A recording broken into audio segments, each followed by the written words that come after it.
96 eu descobri essa enfermidade no início, Aos 17. Aos 17, ainda estava com 17. E a gente ali, a família reunida e tal, meu pai estava assim junto comigo, ele percebeu que a minha perna estava muito inchada, muito além do que o normal, apesar de já ser uma época mais fresca, ele falou para mim, Fá, sua perna tá inchada. Aí, dali a gente olhou, observou e tal. Eu falei, não deve ser. Eu até estava achando estranho já há alguns dias que eu estava sentindo que as roupas estavam apertadas e tudo, mas nada que tinha me chamado a atenção. Eu tô comendo demais, muito mingau de milho, muito bolo de milho. Só que daí, a partir desse dia, mas até a próxima semana, mais uns 3, 4 dias, eu comecei a inchar absurdamente. Até chegar numa segunda-feira, onde eu estava extremamente inchada, onde eu tinha engordado, entre aspas, em 10 dias, quase 20 quilos. Nossa. Foi absurdo, assim. E aí, até que eu liguei para minha mãe, eu estava no meu trabalho, eu trabalhava já na época, eu liguei para minha mãe e falei assim, mãe, eu não sei o que está acontecendo comigo, eu sei que parece que eu vou explodir.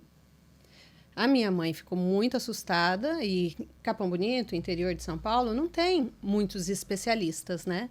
Então a gente foi num clínico geral. Tem quantos habitantes, Capão Bonito? 40 e poucos. Cidade pequena. 40 e pouco, contando zona rural, vai chegar a 50 mil ali. E aí não tinha especialista, principalmente alguns anos atrás.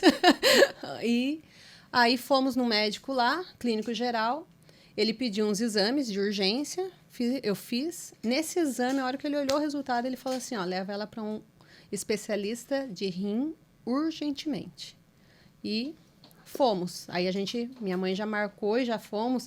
Tem uma história aí no começo, minha mãe acabou errando a cidade, que achava que era Itapetininga, não era, no fim era Sorocaba, foi um transtorno. Chegamos em Sorocaba. Minha mãe marcou, na época, ela também não conhecia as especialidades, acabou marcando um urologista. Quando nós chegamos no urologista, ele falou assim, não, isso não é caso para mim. Ele olhou meus exames e falou, ela precisa de um nefrologista. Ele falou, eu vou indicar vocês para um amigo meu, que é o melhor aqui de Sorocaba, e ele é o diretor do Hospital Evangélico daqui. E ele está de plantão hoje no Hospital Evangélico. Ele ligou na mesma hora pro doutor, e ele falou assim, manda elas virem aqui no hospital, que eu estou de plantão, que eu vou atender elas aqui. Como a gente era de fora, era de outra cidade, aí fomos. E aí foi onde eu comecei o meu tratamento com esse doutor. Ele era realmente o melhor médico que existia em Sorocaba na nefrologia. E ele foi uma bênção de Deus na minha vida, realmente, ao longo do todo o tratamento, porque esse homem era de uma paciência, um senhor já. Mas, enfim, você já descobriu o diagnóstico ali na hora? Na verdade, não. Eu tive que fazer uma série de exames e eu tive que fazer, inclusive, uma biópsia. Eu fiquei internada para fazer uma biópsia para descobrir... Cogitaram até se era tumor, alguma coisa? Na verdade, o que acontece? Ele falou assim, esse tipo de situação... ela não tem como saber se não fizer a biópsia. Daí fizemos a biópsia. Fiquei internada, fizemos a biópsia. No resultado da biópsia foi a coisa mais impressionante, porque foi cogitado de tudo. Inclusive, uma intoxicação, porque eu trabalhava, na época, numa loja de defensivos agrícolas, entendeu? Então, às vezes, inalando aquele cheiro e tal, aquela coisa, poderia ter provocado. Quando saiu o resultado, ele virou para mim e falou assim, você já teve amidalite?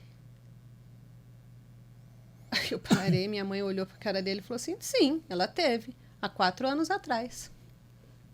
Ele falou assim, essa nefrose é consequência de uma amidalite, que provavelmente não foi bem curada e as bactérias se instalaram no rim dela. Porque quando isso acontece, as bactérias elas podem se instalar no rim, pulmão, coração ou sangue. E no meu caso, se instalou no rim. E aí foi aonde começou toda a minha luta realmente. E aí comecei em outubro, novembro, dezembro, e eu comecei com doses altíssimas, comecei a tomar muito corticoide, eu tomava, além do corticoide, uma série de outros medicamentos, porque eu tinha que tomar diurético para desinchar, eu teve que arrancar o sal totalmente da minha vida, minha mãe fazia, daí com isso alterou meu colesterol, triglicerídeos, e a minha mãe foi uma bênção na minha vida, porque assim, ela isolou tudo que era para mim naquela época, e eu lembro que ela fazia uma batida de mamão com água de coco, que era para baixar o colesterol. Aí, na hora do almoço, a minha comida era totalmente separada de todo mundo, sem sal. E algumas coisas que eu podia comer especificamente, ela comprava e deixava, né? Até hoje minhas irmãs brincam e falavam assim, que naquela época minhas irmãs não podiam comer nada, era tudo meu, entendeu? Porque, tipo, tudo que ela comprava de diferente era por algo específico, porque era que eu podia comer. Então, assim, foi realmente um tempo de muito aprendizado nesse sentido. E aí, tratando, 1 mês, 2 meses, 3 meses, 4 meses com corticoide, dose altíssima, 12 comprimidos em jejum de manhã, e eu não tomo leite puro de jeito nenhum, então, assim, eu tinha que tomar com Nescau, com café, porque não podia tomar com água. E aí foi aquela luta. Só que o que acontecia dentro desse período todo? O corticoide é muito forte para você tomar dose altíssima por longo tempo. Então, os médicos eles sempre tentam trabalhar para que isso não se prolongue. Até que, depois de 6, 8 meses de tratamento, no dia 19 de maio de 97, dia que eu estava completando 18 anos, eu tinha uma consulta médica. E aí... E 1 ano de tratamento. Já estava quase 1 ano de tratamento. E assim, esse tratamento era assim, nos primeiros meses era toda semana e era muito ruim, muito difícil. Por quê? Porque eu tinha que fazer o meu exame, além do exame de sangue, que minhas veias, coitadas, já eu sei de cor quais pode pegar, quais não pode. Mas eu tinha que colher a minha urina de 24 horas, eles chamam de proteinúria de 24 horas. Então, e isso era, às vezes, toda semana, cada 15 dias e tal, para ver como que estava a situação. E qual que era o meu diagnóstico, na realidade? Era nefrose crônica. O que isso significa? Crônico era para sempre. Eu ia ter que ficar tratando isso uma vida inteira. Porque quando descobriu, eu estava com 60% de um dos rins comprometido e o outro 40%. E o que aconteceu? Todo rim ele tem um filtro, ele tem tipo como se fosse uma redinha, que é o filtro daquilo que o seu organismo vai reter, né, de bom para você e eliminar o que não é bom. O meu não retia nada, ele jogava fora tudo que era bom. Então, assim, o que é normal de uma pessoa perder de coisas boas da urina era 0,01 grama, eu perdia no início 13.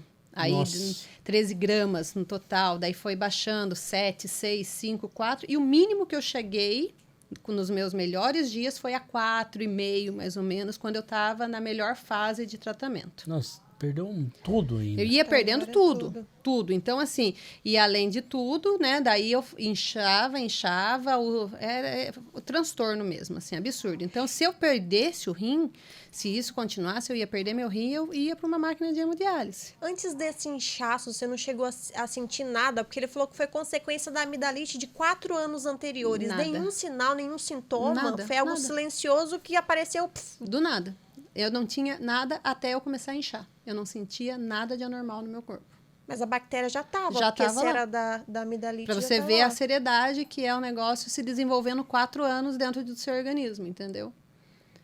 Foi muito doido. E aí, o que aconteceu?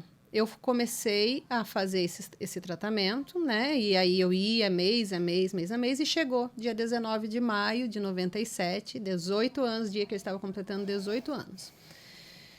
Entrei com os meus exames feitos, né? Porque eu ia de manhãzinha, fazia os exames ficavam prontos ali até 3 horas da tarde. Entre 3 e 5 horas da tarde eu tinha minha consulta com o doutor. Nesse dia, qual era a sua expectativa em relação aos exames? Eu achava que eu estava super bem, porque no mês anterior eu tinha tido um bom resultado. Tipo assim, ele tinha baixado a minha dose de remédio porque eu tinha melhorado num determinado momento. E aí, quando eu cheguei nesse dia... Ele virou para mim e falou assim, ele abriu os exames e nesse dia o Flávio estava comigo, e a gente namorava ainda. Ele virou para mim e falou assim, Fabiana, hoje você teve o pior resultado de todo o seu tempo de tratamento. Ele tinha toda a ficha, né, todo o histórico, e ele falou assim, por incrível que pareça, mesmo a gente trabalhando todo esse processo, não evoluiu. E tem uma segunda situação. Era seu aniversário.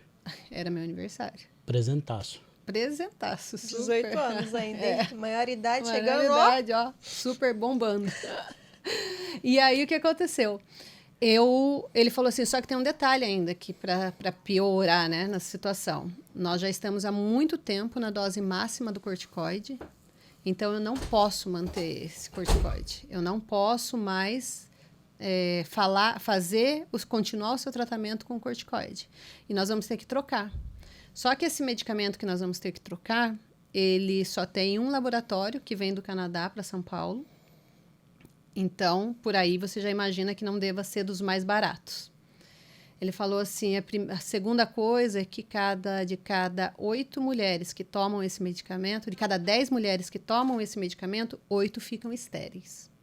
Imagina, eu acabando de fazer 18 anos, não era casada. O que você pensou ali, Fabi?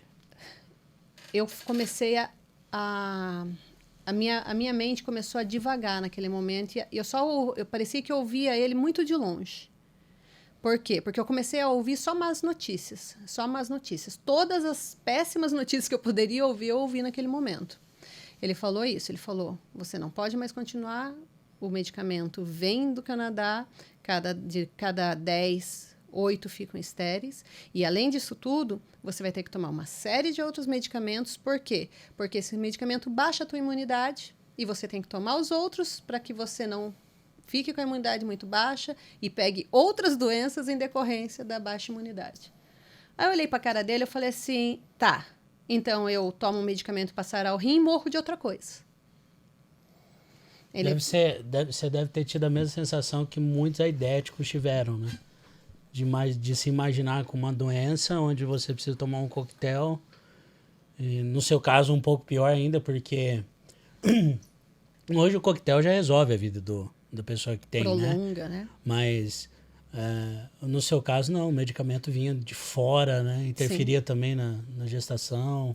Interferia em tudo. Tudo. Eu não sei o que aconteceria comigo na realidade conforme eu tomasse esse medicamento.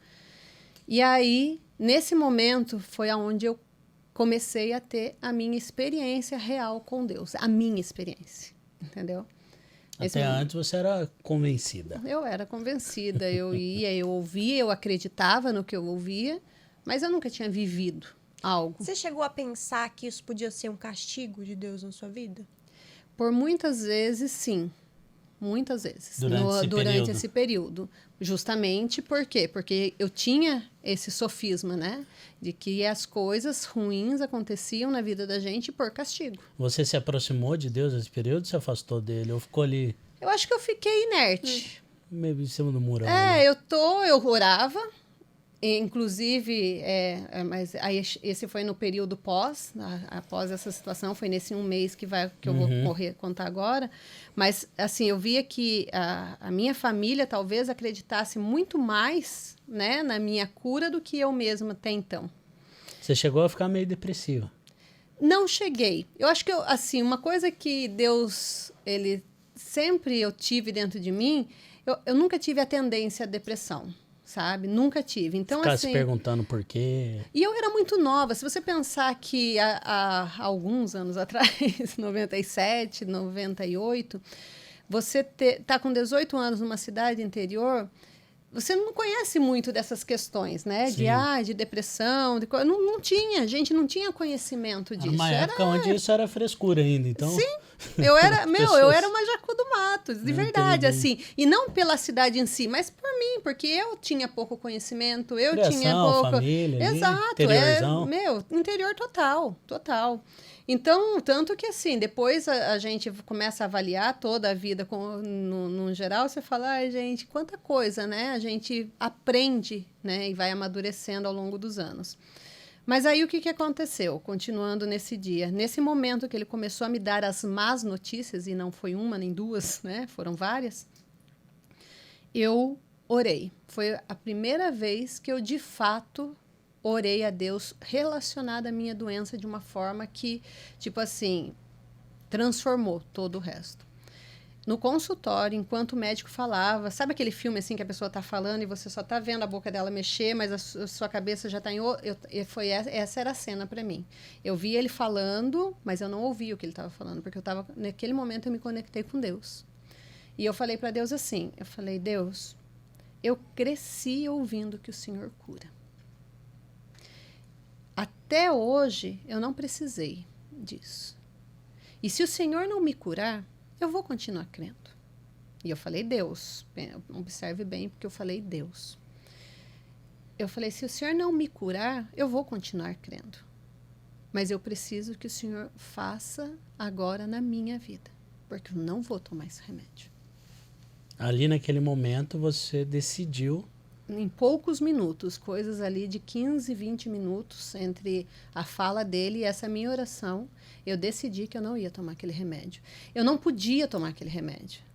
Para mim, assim, era fato determinante. Eu falei, eu não sei as consequências que esse remédio vai me trazer ao longo daqui para frente.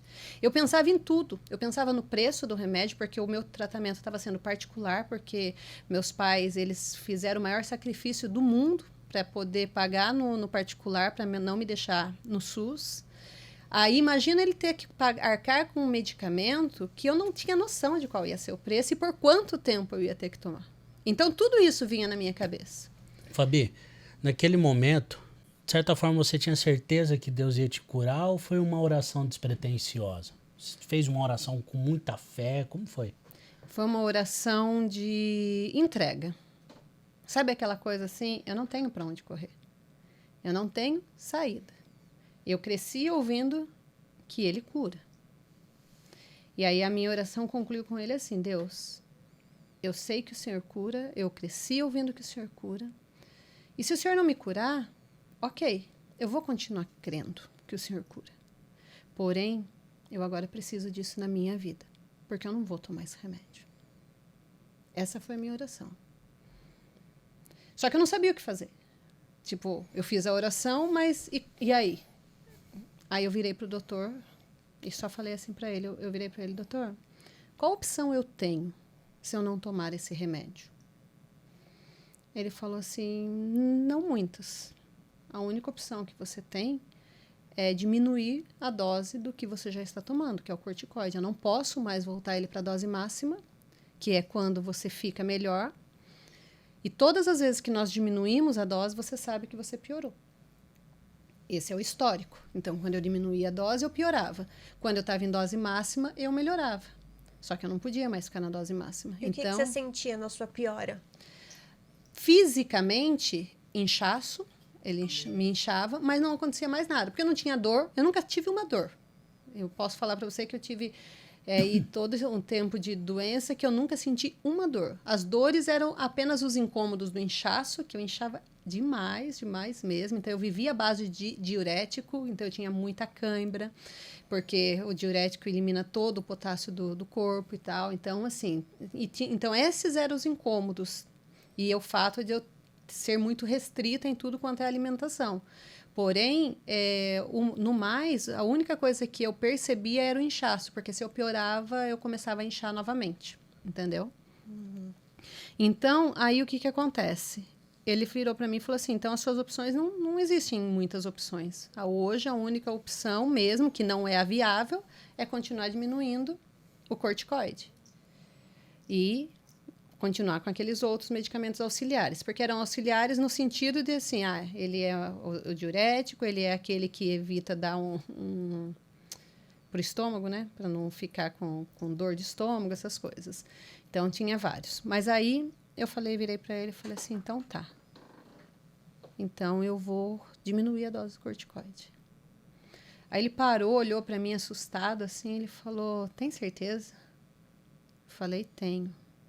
Ele falou, você não quer ir para a tua casa, conversar com os teus pais, antes de você tomar uma decisão? Aí eu virei para ele e falei assim, doutor, eu vou para casa, eu vou contar para o meu pai e para minha mãe sobre tudo isso, sobre a minha decisão. Se por um acaso eles discordarem de mim, amanhã minha mãe vai ligar para o senhor. Essa foi o veredito naquele momento.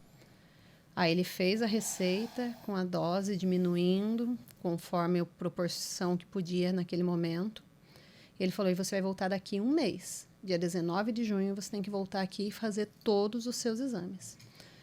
Aí eu, tá bom. Quando eu saí do consultório, eu lembro que era assim, era um consultório que a gente descia uma rampa e saía na rua. Quando eu cheguei na rua, eu sentei no meio-fio e eu chorei, e eu chorei, e eu chorei. tudo que eu podia chorar naquele momento. O Flávio estava contigo. O Flávio estava comigo. E o Flávio, sem entender nada, né? Porque ele não sabia o que tinha passado dentro de mim naquele momento, que eu estava ali dentro do consultório. Você é muito forte. A briguenta na época, a fortona, a durona, e que levava tudo de boa, entendeu? E naquele momento eu desabei, mas desabei assim como até então, em todo esse processo dessa doença, nunca eu tinha me abalado tanto. E marcou demais, né? Porque era o dia do meu aniversário. Então, assim, eu chorei ali absurdamente. Naquela época não tinha celular. Então, assim, meus pais não sabiam de nada. Eu estava... Sorocaba fica ali a 120 quilômetros de Capão. Então, eu pegava um ônibus ali em torno de 6 horas, 6:30 da tarde. Eu ia chegar em Capão 9 horas da noite. E foi o que aconteceu. Então, eu chorei ali no meio-fio. E o Flávio só virou para mim e falou assim, você tem certeza do que você fez? Eu falei... Não. Era a única opção que eu tinha. Eu não sei se tá certo ou não. Mas eu tenho a fé. É a única coisa que eu posso ter nesse momento. De verdade, você tinha certeza absoluta que você ia ser curado? Não. Você sentia medo? Você achou que você tinha tinha medo. feito errado? Eu não achei que eu tinha feito errado, mas eu tinha medo. Eu tinha medo de não saber se realmente Deus estava ouvindo a minha oração.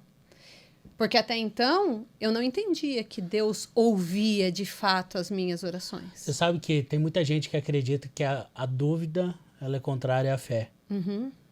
E eu discordo muito disso. Eu acho que a falta de ação é contrária à fé. Sim. Porque é com medo mesmo que você faz. Sim. Deus, eu creio nisso, eu tô indo com muito medo. Desculpa, vou até... Tô indo com muito medo, mas eu tô indo. Aham. É isso. Tanto que eu ouvi isso essa semana, realmente, uma ministração que falava exatamente isso, que a coragem não é você não ter medo.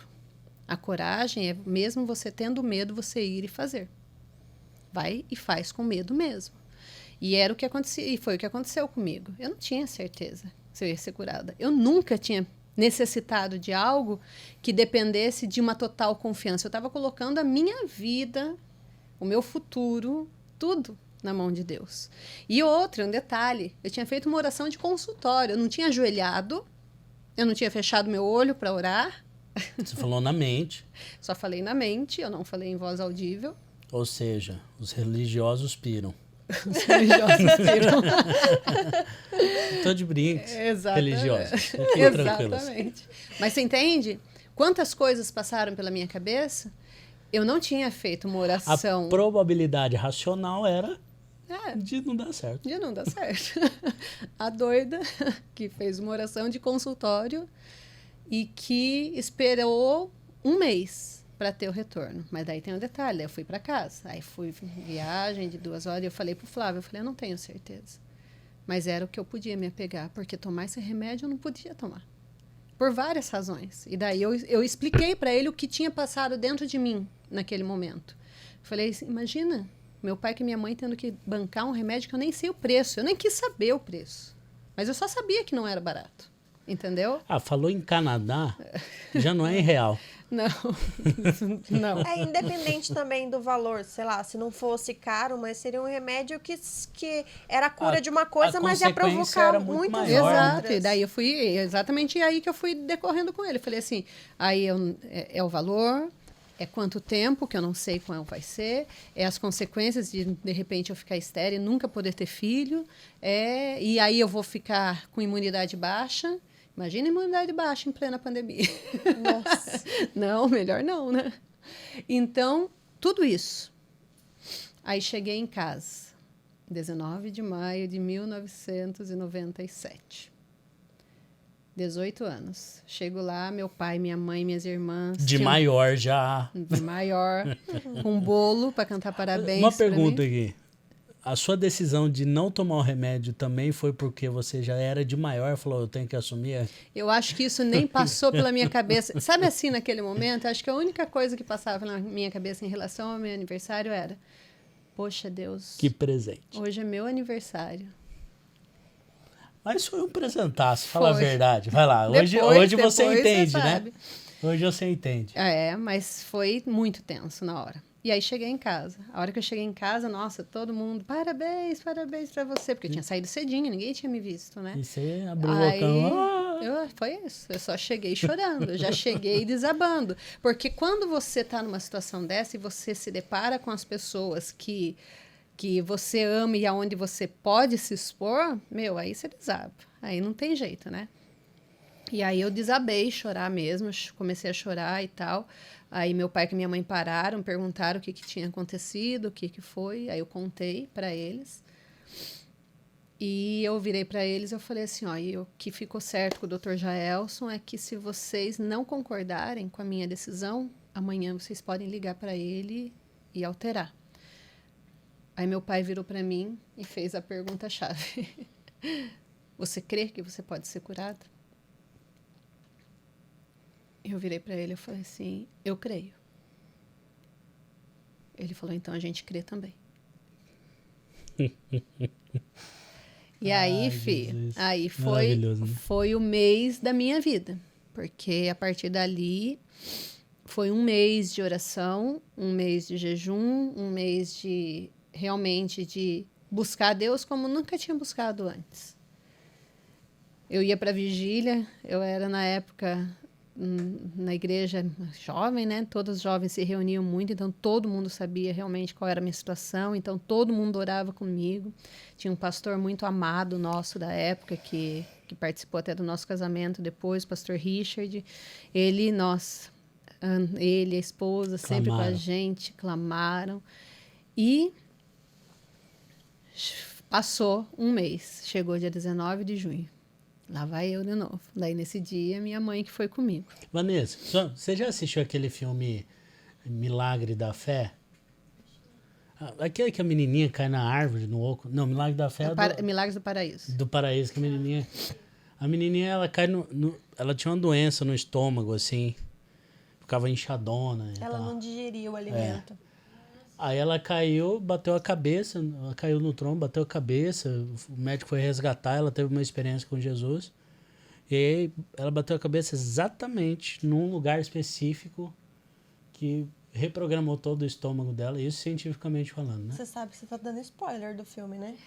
Um filme velho já. Quem é cristão? Se a Vanessa não assistiu, tem muita gente que não assistiu. Mas é baseado em fatos reais, isso aí é de verdade, aconteceu já, gente, né? Então, é uma coisa importante que eu tô falando. Oxi. Tá bom, dá spoiler aí do filme. Aí, cara, a menininha foi curada porque ela caiu no tronco. Essas coisas. São as coisas, os mistérios de Deus. Né? É isso mesmo. E aí fui para fazer os meus exames um mês depois. E aí quando eu cheguei lá, o medo... Será? Nossa, eu tremia, gente, fazendo meus exames. Daí eu falei pra minha mãe, né? Falei, mãe, será que vai dar certo? Tem um detalhe, né? E era um negócio tão assintomático, né? Então você não sabia se tinha melhorado ou piorado, né? Não sentia dor. Sim. E só que tem um detalhe no meio desse um mês, que o meu pai é caminhoneiro. Sempre foi a vida inteira, né? Então, meu pai sempre saiu viajar de madrugada. E nesse sair de madrugada, minha mãe sempre levantou a vida inteira, fazer café para ele, preparar uma marmita para ele levar, coisas desse tipo. E teve uma dessas noites que meu pai saiu viajar e eu acordei. Acordei com a minha mãe, orando no quarto ao lado e chorando. E ela falava, Deus, cura minha filha, porque eu não aguento mais ver ela sofrer. Isso me marcou profundamente. Até pouco tempo atrás, ela não sabia que eu tinha ouvido essa oração. Sabia. Você contou para ela quando? Eu contei para ela numa das nossas conversas que nós tivemos há um tempo atrás, de ajustes, e eu falei para ela que eu tinha ouvido. E, né, ela chorou muito. As duas choraram. Mas aquilo me marcou muito na época, porque eu não sabia, né? Hoje eu sei o que é o amor de uma mãe. Na época eu não sabia. E eu tinha muitos conflitos com a minha mãe. Então, ouvir aquilo da forma que eu ouvi, mexeu muito comigo.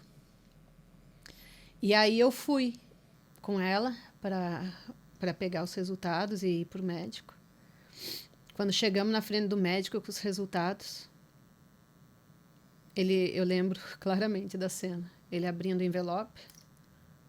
E as minhas fichas, como eu tinha várias fichas, né? Porque era longo o tratamento. Ele pediu para a secretária e falou assim, traz todo o prontuário da Fabiana para mim, por favor. Ele abriu o exame e fez isso. Traz todo o prontuário dela para mim, por favor. Aí a menina trouxe. Ele fazia assim. Olhava um lado, olhava o outro, pegava uma ficha, olhava, virava. E eu ali na frente, falando, dá para ele falar ou tá difícil? Ali você falou, agora ferrou. Agora morri. Agora já vou pra glória hoje. Aí nisso ele virou para mim e falou assim, eu não sei o que aconteceu. Mas depois de todo esse tempo de tratamento, hoje você teve o melhor resultado de todo o seu tempo de tratamento. Eu olhei pra cara dele, sério? Sabe assim, quando você olha e fala, sério? Deus fez? Tipo, foi muito surreal pra mim. Muito surreal. Aí foi a dose, o resultado na época, né? Eu não saía ali do 3, do 4 gramas perdendo em proteína e tal. E naquela data ficou 2,3. Era o melhor resultado de todo o tempo de tratamento, com a menor dose de corticoide, com tudo que estava acontecendo. Aí ele virou e falou assim, eu não sei o que aconteceu. Só sei que hoje você teve o melhor resultado de todo o seu tempo de tratamento. Aí você respondeu o que para ele? Eu virei para ele, eu falei assim, eu sei o que aconteceu. Aí ele virou para mim e falou assim, você vai me dizer que foi oração. Eu falei, foi oração. Porque eu orei aqui na sala com o senhor, falando para Deus que eu não ia tomar aquele remédio. Aí ele falou, eu realmente assustei na hora que você falou que não ia tomar o remédio. E eu achei que a sua mãe no outro dia ia me ligar. Porque era irracional o que você estava fazendo. Esse médico, não sei se você sabe, mas te perguntando, sabia se ele era cristão? Ele não era cristão. Não era. Tanto que ele não era que ele falou para mim. Ele falou assim, eu não acredito. Ele falou que ele não acreditava o fato de eu ter melhorado as minhas orações. Aí eu falei para ele, eu falei assim, Dr. Joel, o senhor sabe o quanto eu respeito o senhor, mas para mim o crédito é total das orações. Foi Deus que me respondeu. E aí, nossa, eu saí de lá. Aí eu virei para ele. Não, daí eu virei para ele e falei, e agora? Ele falou, agora a gente vai fazer mês a mês o seu acompanhamento. E continuar reduzindo, porque tinha que fazer um desmame, né? Vai diminuindo aos poucos. Em resumo, que não é tão resumo assim, porque eu não sou muito de resumir as coisas. Dia 31 de dezembro de 1997, eu tomei o último meio comprimido de corticoide para o rim. E eu nunca mais tive um problema no meu rim.